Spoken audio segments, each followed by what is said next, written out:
Nothing wakes you up faster than seeing your neighbor steal your yard before you've even put the groceries down. And I don't mean metaphorically, I mean literally, bread in one hand, milk in the other, and some shirtless idiot next door hammering a brand new fence 2 feet inside my property, like God personally handed him a deed overnight. For 1 second, my brain just stalled out like it was trying to be polite about something that was so insane it didn't deserve politeness. I was standing in my driveway on a perfectly ordinary Saturday morning, radio still humming in the car sun, already warming up the neighborhood, when I looked past my garage and saw him out there in my backyard line swinging a hammer with the confidence of a man who had never once in his life been told no. His name was Rick Dawson, the new guy next door. Big truck, louder, ego, always carrying himself like the whole block was a stage and he was the main character. And there he was building a wooden fence on my land. Not near the line, not maybe close, not well, this could be a misunderstanding. No. I mean, clearly, unmistakably, stupidly, inside my yard, about 2 feet in, maybe a little more. Close enough that even from the driveway I could tell something was wrong. I stood there holding grocery bags, staring like maybe I'd slipped into some alternate universe where trespassing came with power tools. Rick looked up, wiped the sweat off his forehead, gave me this little smirk, that kind of smug, lazy half-smile people wear when they think they've already won, and then went right back to hammering. That was the moment I knew it wasn't confusion, it was a test. You've got to understand what that yard meant to me. I'd lived in that house for almost 15 years. Bought it when I was younger, when I still thought a fixer-upper sounded romantic instead of exhausting. Over time, I turned that place into something I was proud of. Rebuilt the shed, planted trees, patched the deck, spent one ridiculous summer leveling the backyard myself with a shovel because I was too stubborn to rent proper equipment. Out back there was this old oak tree, huge and crooked and beautiful, probably older than half the neighborhood, and in the evenings when the wind moved through those branches, the whole yard had this quiet, steady kind of peace to it. It was mine. Not in the greedy way, just in the deep, earned way. And for 14 of those 15 years, life next door had been easy, normal people. Wave from the driveway, borrow a ladder, bring over leftover ribs after a cookout. No drama. Then Rick moved in about 6 months before the fence stunt, and from day one he carried that particular energy some men have when they mistake arrogance for charm. The first week he came over, shaking hands and grinning like a used car salesman. Friendly enough on the surface, asked how long I'd lived there, said he loved the neighborhood, made small talk about work, the weather, the houses. I remember mentioning the oak tree, the shed, the old survey markers still in place along the line. At the time, it felt like harmless neighbor conversation. Looking back, I think he was scouting. Because after that, the comments started. Little things casual on purpose. Man, you've got a lot of room back there. Or, funny how your fence line sits so far over. Or, that strip between the yards feels like dead space anyway. Stuff you can ignore the first couple times because you don't want to be the paranoid neighbor. But after the 5th or 6th comment, you start hearing the pattern underneath the words. He wasn't admiring my yard. He was mentally dividing it up. So I walked across the grass that Saturday morning, set the groceries down on the patio table, and said as calmly as I could, "Hey Rick, I think there's been a mistake. That fence is on my property." He didn't even stop at first, just tapped one more nail in, stood up slow, rolled his shoulders, and looked at me over those sunglasses. "No mistake," he said. "Those old markers are wrong. This strip has always been part of my yard." Now I blinked at him because that sentence was so stupid it almost deserved applause. When I bought the house, the bank required a full survey. I had the map, the deed, the closing papers, the county records, all of it. The property pins were still there. This was not some fuzzy, debatable, maybe we should all be grown-ups kind of boundary issue.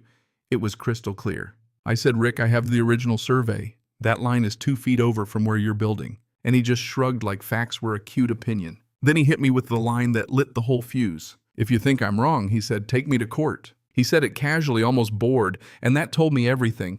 Rick wasn't relying on being right. He was relying on me being tired. That's how people like him operate. They assume most folks don't want the hassle, the phone calls, the records, the time off work, the paperwork, the stress. So they push a little, take a little, occupy a little, and gamble that nobody's going to burn a week of their life fighting over 2 feet of grass. What Rick didn't know was I keep everything. I'm that guy. Every closing document, every repair receipt, every survey, every county notice, all filed, labeled, stacked neatly in a folder cabinet in my home office. I'm not proud of how organized I am, but in that moment it felt downright holy. So the next morning, while Rick was probably out there admiring his stolen kingdom with a cup of coffee, I was at my kitchen table with a yellow highlighter, my property file open, and the number of a licensed land surveyor written on a sticky note. See, once somebody tells me to take them to court, I stop arguing and start preparing. The surveyor showed up Thursday morning in a white truck with an orange tripod and that general aura of a man who had seen every kind of property stupidity a county could produce. His name was Calvin Mercer, older guy. Leathery face, calm voice, looked like the sun had been trying to wear him down for 40 years and lost. He shook my hand, looked over my documents on the hood of my car, nodded once, and said, "All right, let's go find the truth." There's something weirdly satisfying about watching a professional measure land. No drama, no yelling, no big movie speech, just quiet precision. Calvin moved slowly through the yard, checking coordinates, reading the deed description, measuring from fixed points, pulling lines, placing temporary markers, with the patience of a man who trusted math more than emotion. Meanwhile, Rick was outside washing his truck, which mostly involved holding a hose and pretending not to watch every move. People get real quiet when proof starts walking toward them. After about 2 hours, Calvin came over holding a bright orange flag. He pressed it into the dirt, then another, then another. And just like that, a straight line appeared bright as a warning flare, cutting right through Rick's brand new fence posts. He stepped back, wiped his hands on his jeans, and said, "Well, there it is. Fence is about 2 feet inside your property. Not maybe, not approximately, not arguable." Rick came striding over, trying to look annoyed instead of nervous. "What's all this supposed to mean?" Calvin barely looked at him. "It means county records, deed description, and the original subdivision survey all agree. Your fence is in the wrong yard." Rick squinted at the markers like if he stared hard enough the truth might blink first. Then he said, "Those old records are wrong." Calvin gave this little half chuckle, not rude, just tired, the sound of a man who'd heard every dumb excuse available in the English language and said lines don't get much clearer than this. That should have been the end of it. Any sane person would have sighed, admitted the mistake, and started figuring out how to move the fence. But Rick wasn't built for humility. He crossed his arms, looked me dead in the eye, and said, "Well, I'm not tearing it down." And weirdly, that's when I stopped being angry. Because once the survey was done, this was no longer a neighbor argument.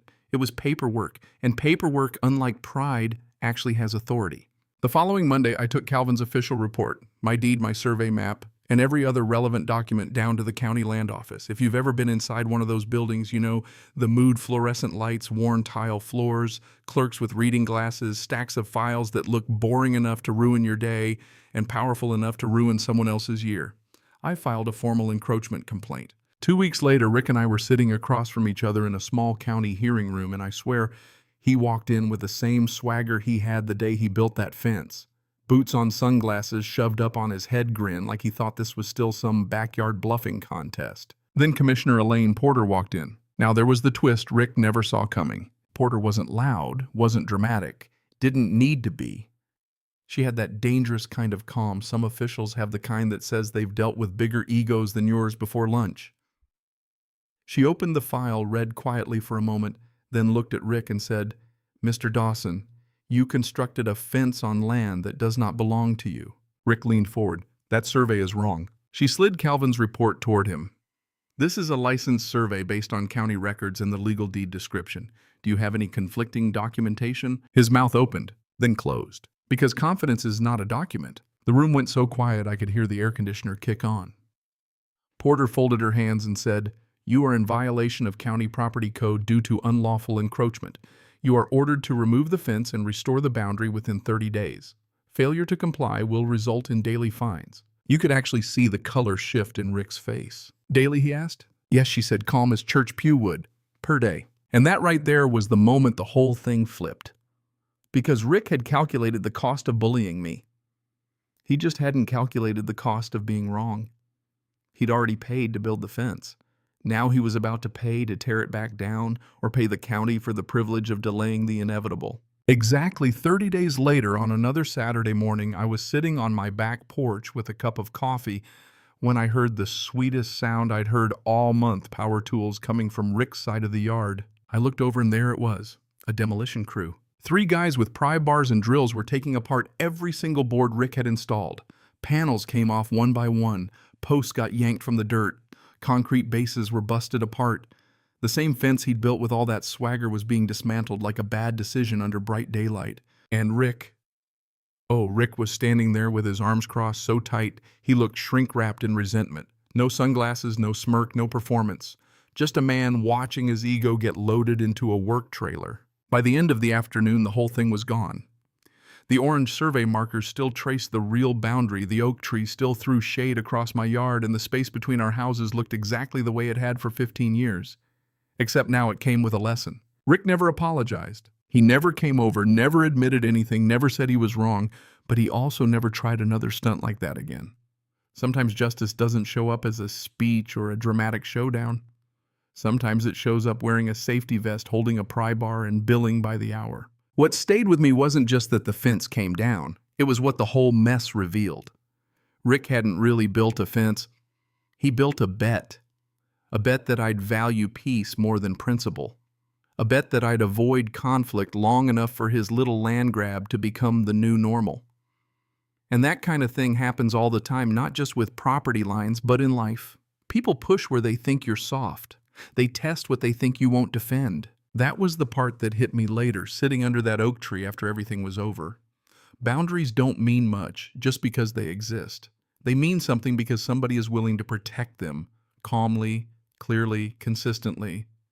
Not with screaming, not with revenge, with facts, with records, with follow-through. There's a hard little truth buried in that.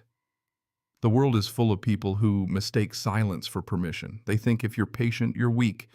If you're polite, you're scared. If you don't react fast, you won't react at all. And every now and then life reminds them that quiet people can be very expensive to underestimate. So yeah, the grass stayed the same, the oak tree didn't move, the property line never changed. The only thing that changed was Rick finally learning where it actually was. And honestly, that was satisfying as hell. Now, I want to know what you think if you came home and found your neighbor building a fence 2 feet inside your yard. Would you try to keep the peace and talk it out? Or would you shut it down immediately before a small thing turned into a permanent theft? At what point does avoiding conflict stop being maturity and start becoming surrender? Tell me where you stand. Who was right? Who was wrong? And have you ever dealt with a neighbor, HOA or power-hungry person who thought you wouldn't push back? Until you did. Cảm ơn các bạn đã xem video.